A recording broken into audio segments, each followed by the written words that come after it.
Call for a leaking skylight. Now, there's a lot of areas where it potentially could be leaking the skylight. Now, just doing a quick assessment on here. This has 3/8 inch decking. The rafter space in between here, you can see there's probably some issues before because it's sagging. So this is collecting water. There's an ice and water shield membrane here. It probably wasn't sealed properly, so water could actually get stuck, work up behind, bypass the flashing. So that's one issue. You look towards the bottom over here at this flashing. The ice and water shield membrane was installed over. Now, you know, if it, in a perfect world, if it adhered perfectly to this metal, wouldn't be an issue.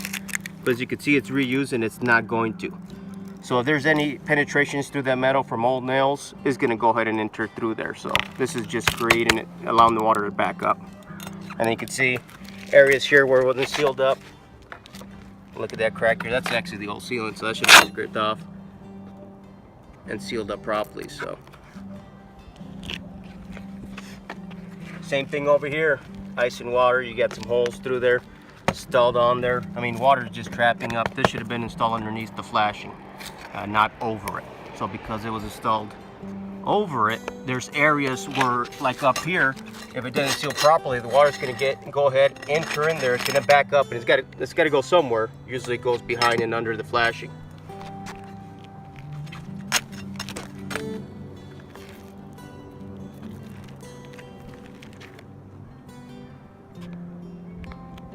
This skylight over here, you know, same issue with flashing, but if you look over the top, the skylight is actually too big for this opening.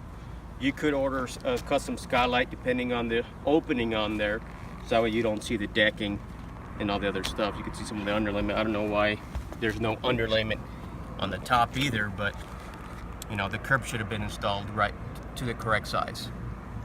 Then on top of that, you look down here at the flashing. New flashing was installed, and I'm gonna say that they probably used some type of valley metal flashing. They didn't actually use the pre-bent 4x5 or the the recommended step flashing. You can see all these hammerings.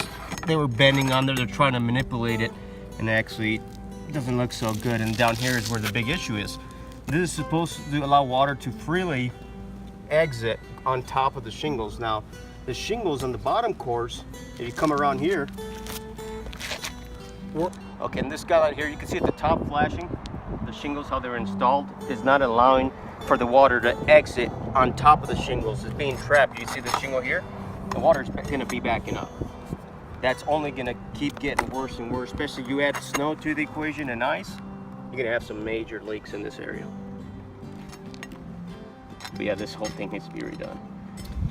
So over here, you can see the shingles were actually installed over the flashing. Now, you know, some people might look, hey, that looks fine. Well, the water's getting underneath there behind this shingle course, and it's not providing the protection it needs. It needs to flow over the shingles and exit. You know, it's supposed to shed water off the roof, not collect water. And right now it's collecting water in certain areas, and that water is going to go ahead and enter the penetrations, and it's going to start leaking and cause damage inside. All right, so the items that I put on the skylights definitely need to be addressed. Well, for sure this one here is leaking, so we're going to go ahead and just actually remove all the shingles tomorrow. We're going to reflash it properly, so that way they don't have the issue that it's ongoing. And the other skylight on the other side, same thing. Flashing needs to be redone, so we'd go ahead and take care of that. So tomorrow, some of the items we're going to need for this project, we're going to need some new flashing for the lower apron, top apron. We're also going to need some step flashing on here. We're going to need some new ice and water to flash underneath it properly. We're going to need some new nails, some flashing cement, etc. to do this job properly.